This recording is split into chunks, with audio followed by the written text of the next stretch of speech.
میں سوال کروں آپ سے، سجایا جا رہا ہے یعنی پھول سجائے جا رہے ہوں گے، آیا کوئی پتھر تو نہیں مارنے والا ہوگا؟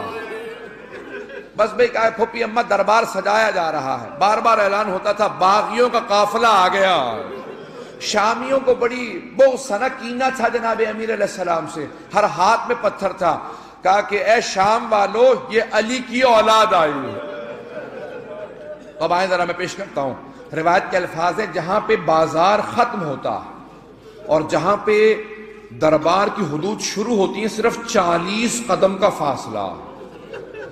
خدا کی قسم میں نے خود جب میں شام گیا تھا نا پہلی مرتبہ، تو بازار جب میں پہنچا تو عجیب و غریب کیفیت تھی، آنکھوں میں آنسو تھے، لیکن جہاں بازار ختم ہوا نا میں نے خود چل کے دیکھا کہ واقعاً جو روایت میں الفاظ ہیں وہ 40 قدم ہیں، 40 قدم تھے، 40 قدم ہیں۔ آپ چل کے دیکھیے گا، روایت کے الفاظ ہیں کتنی اذانیں گزر گئیں۔ بی بی وہ 40 قدم پورے نہیں کر پائیں۔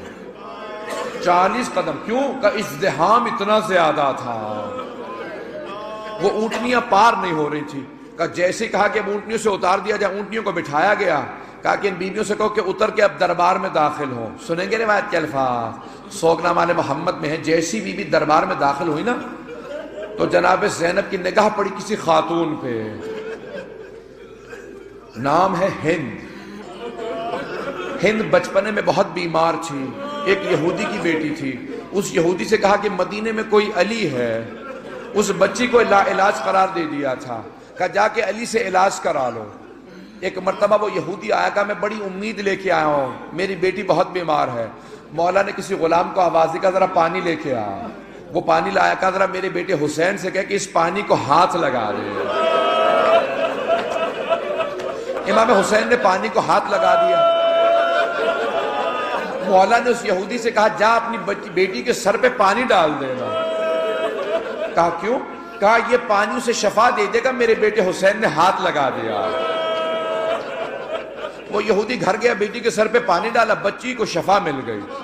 کہا بابا یہ کیسا پانی تھا؟ کہا حسین نے ہاتھ لگایا تھا۔ کہا بابا میں اس حسین کو دیکھنا چاہتی ہوں۔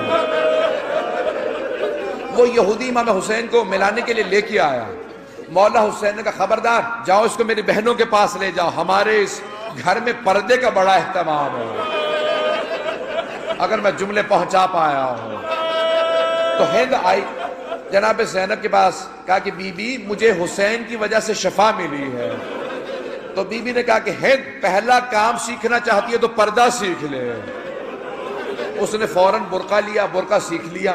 اب مجھے اس تفصیل میں نہیں جانا کہ یزید سے کیسے شادی ہوئی، کیسے معاویہ زبردستی بیاہ کے لے گیا یزید سے، بس بھئی ہند دربار میں تھی، ہمیشہ اپنے مولا کی نظر دلایا کرتی تھی، اپنے مولا کی سلامتی کی نظر دلاتی تھی، نظر دلا کے کہتی تھی پروردگارا میرے مولا حسین کی خیر رہے۔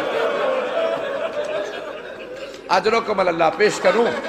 اب جیسی دربار میں بیویاں پہنچی نا تو دور سے سوگنامہ محمد میں دور سے جناب زینب کی نگاہ پڑی ہند پہ۔ ہند کیوں آئی تھی؟ ہند کو لوگوں نے کہا کہ تیرے شوہر کو یزید کو باغیوں پہ فتح نصیب ہوئی ہے، تو باغیوں کا تماشا دیکھنے نہیں آئے گی؟ کہا کہ ضرور آؤں گی۔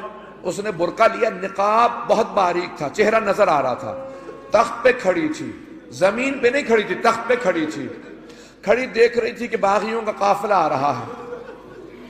اتنے میں جناب زینب کی جیسی نگاہ پڑی نا تو جناب زینب نے پلٹ کے جناب ام کلثوم سے کہا، سب سے آگے جناب زینب تھی، ساتھ ہی جناب ام کلثوم تھی، جناب زینب سے آگے امام سجاد تھے۔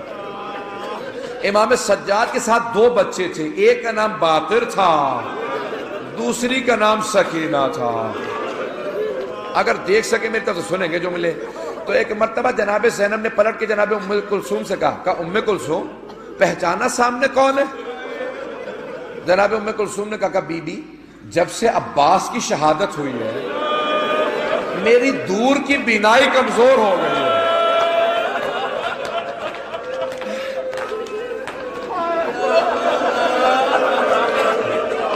بیوی مجھے دور کی چیزیں نظر نہیں آتی، عباس کی شہادت کے بعد اب مجھے نظر نہیں آتا صحیح طرح۔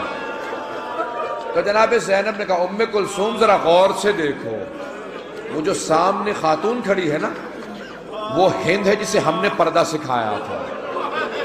اب جناب ام کلثوم سے رہا نہ گیا، کہا بی بی جسے ہم نے پردہ سکھایا تھا وہ تو پردے میں ہے لیکن ہم پردے میں نہیں ہیں۔